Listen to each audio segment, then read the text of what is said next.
Всем привет, и вы на канале Pigeon Polly. Сегодня мы будем делать выкраску нового набора акварели от компании Rembrandt. И вот у меня две палитры, в которые, собственно, эти выкраски и будут попадать. Как вы видите, тут уже есть несколько цветов, вот как перинон оранжевый, ализарин кримзон, хинокридон с жженой скарлетт, Rembrandt фтала синий с зеленым отливом. Такой же у меня, кстати, есть с красным отливом. Дэниел Смит ультрамарин синий. Далее будем заполнять. Это кадмий лимонный.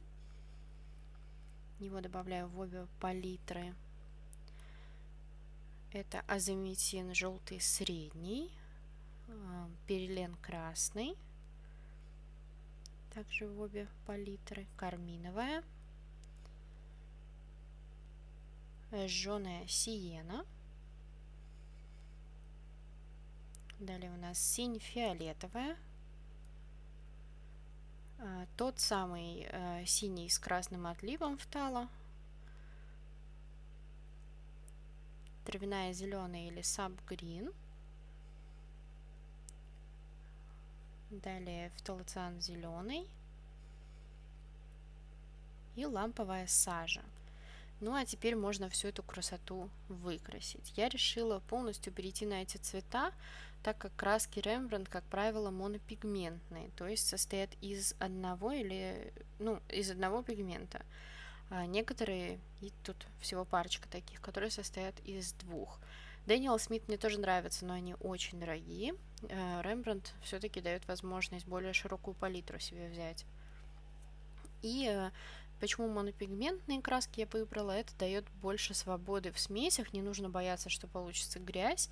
Я выбирала в основном по выкраскам из интернета, смотрела, что с чем лучше смешиваются, где лучше серые получаются, и решила еще оставить в палитре немного Ван Гога.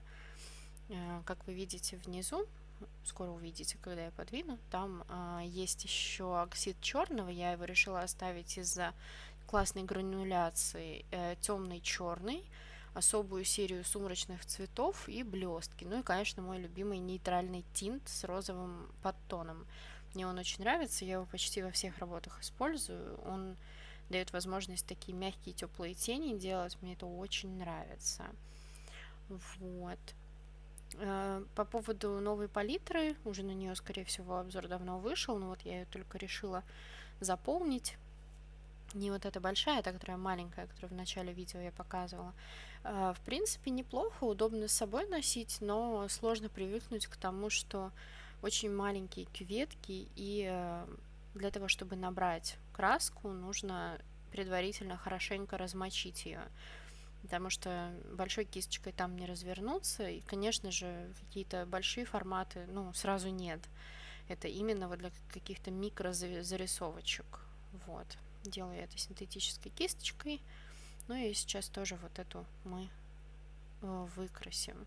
Неплохая палитра, в принципе, если вот куда-то в поездку, она легкая, мало места занимает, да.